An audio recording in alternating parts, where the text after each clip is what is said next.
I did get a few random questions from the tweets and Instagram posts that I put out asking for Q&A questions on baking. So the first question that I got was on Instagram, and this was from Rosie, and she asks, "What is your favourite thing to cook?" You have no idea how many times I've been asked this in my life, and every single time I have no idea. There's a lot of different things that I like cooking, but I kind of feel like throughout the years of being in catering, I've kind of just gone off actually liking cooking specific things. But I'd say probably if I had to pick something, it wouldn't necessarily be one thing by itself, but I'm just gonna say as a group, sort of Asian inspired food. I don't know, for some reason, like I have a good connection with that kind of food. I don't know why, but it just always seems to work when I do it. My good friend Ashley has asked me, what's the best way to start baking? To be honest, I don't really remember actually ever having to start baking. It's just something that has been ingrained in my mind for the majority of my life. But I guess how I started off was using the basic recipes and just kind of building up from there. So there's one simple sponge recipe that I got taught very early on, which is just forever in my head. Unfortunately, it is in ounces, but it was a good way of remembering it. And you can still get weighing scales and things that tell you ounces. I personally find ounces easier than grams, but that's probably just because I'm used to doing ounces for this recipe. And what it is basically if you have an egg, then it's 2 ounces of everything. If you have 2 eggs, it's 4 ounces of everything. So a 4 or 5 egg recipe tends to fill up an 8-inch tin pretty well. Basically, the amount of eggs you have, double the number, that's how many ounces of stuff you have for everything else. If you're just starting off, I would say just use the really simple recipes. Don't try and go over the top when you're first starting out.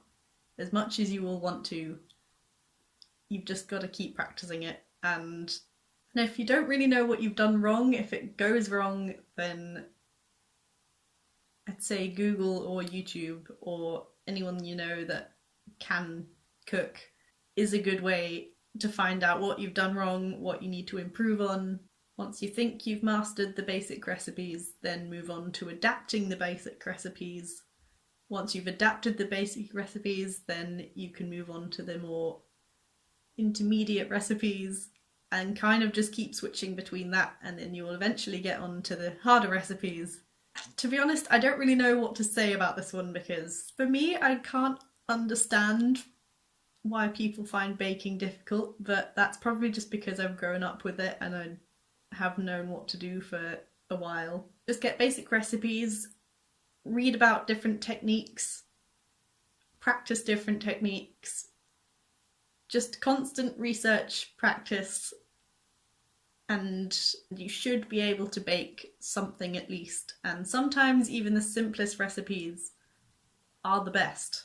I'd just say keep on watching whatever you have in the oven, just don't leave it at any point until you feel confident enough to know the sort of timings that it needs. Because every single oven is different. Every single oven is gonna adapt the recipe somehow. See how your oven takes the recipe and then work from there. Kate asks me, what is your favourite type of cake?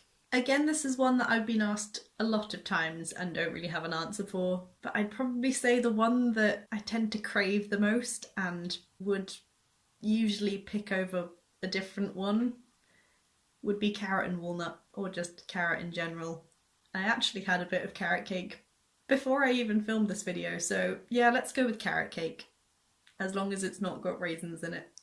Hayley asked me, why do people like meringues? To be totally honest with you, it's probably because they're about 80% sugar. It depends on what type of meringue it is. I personally don't like the ones that have been massively overcooked and are just completely dry. If they've got a chewy texture, then they're always good. It's just personal preference, I guess.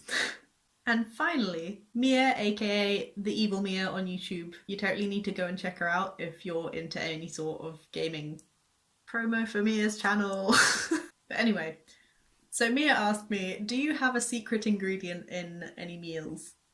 And I mean, if I told you, then that would be giving it away, right? I wouldn't say I had a specific secret ingredient that I use in anything, but a lot of the time I just adapt recipes slightly. So, for instance, my brownie recipe, I mean, I gave you the basic recipe, but I didn't tell you exactly what I do most of the time when I make them. Couldn't be giving away all of my secrets, could I? So yeah, I think that's enough kind of baking rambling for one day. If you do have any more questions or want any more tips, then please go comment down below, because I will try and help you out as much as possible. I know I probably could have explained things a lot better, but my mind has been going crazy in the last weeks filling out job applications, which has finally paid off. If you're not already, go and subscribe, and we might get a baking video at some point soon. I'm hoping I won't miss out any more Monday uploads because I've been really bad. In the whole of October, I think I only uploaded 3, which is... I'm really sorry. But I hope that helped. Please like it if it did. And fingers crossed, if I get my head around to it, there will be a video next Monday.